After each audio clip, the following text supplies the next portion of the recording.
Good morning, my relatives, or actually good afternoon. My name is Quanah Parker Brightman, Executive Director of United Native Americans. I'm also an enrolled tribal citizen of the Lakota Nation.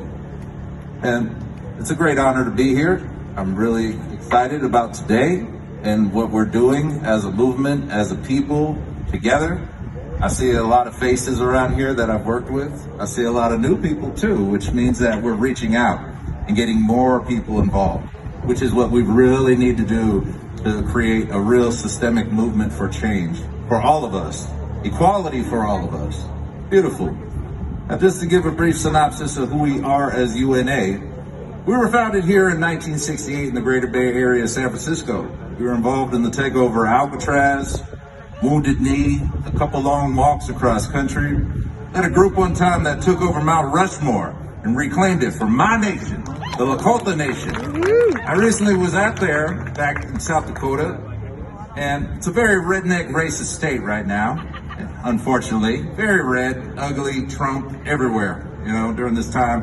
And I just hosted and organized the 50th anniversary of when we took over Mount Rushmore and honored my father and honored those elders and those women and all the people who were involved in that movement, the Crazy Horse movement, to reclaim all of the Black Hills and enforce the Fort Larimer Treaty of 1851 and 1868, which is international law and what the Constitution says is supposed to be law here in the United States.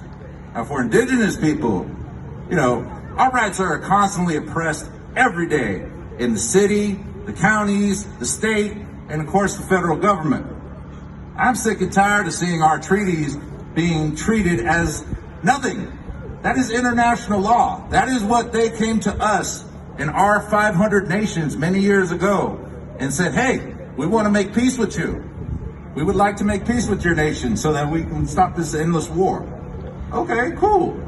But we signed these treaties with them, which are international law, which is what the Constitution is based on. And now they're refusing to enforce these treaties, which are international law. It is ridiculous that we as indigenous people are the rightful landlords of America, of Turtle Island. And meanwhile, us as indigenous people, we never charged rent. We never charged rent. All thing we wanted to do was live in peace and harmony with our fellow brothers and sisters. That's all indigenous people really want is peace in our community. We want to see people housed. We want to see people have food in their bellies. Nutritionist food, not GMO food, non-genetically modified food.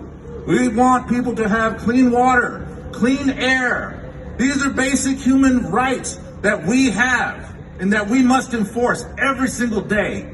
Because if we don't, we're going to lose these rights. We're going to lose these things gradually. And that's why we're here, to try to help all of our people have adequate housing, affordable housing here in the Bay Area. I remember growing up, man, it was $600 for rent. $600. Now it's up to $3,000 plus in the Bay Area. And meanwhile, they stole this land.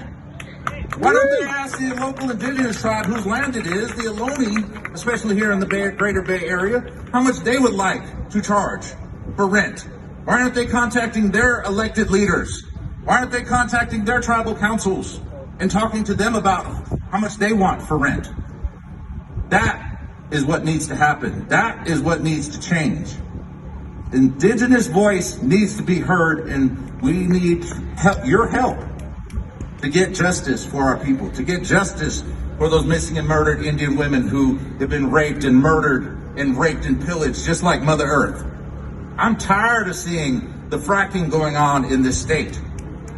Right now, there's actually a bill right now that's been introduced, and we're fighting to get fracking banned here in the state of California. And we need all of you to help with that, for clean water. We need your help to get this done. There's actually a national bill that's come up where we're fighting for clean water for all of us.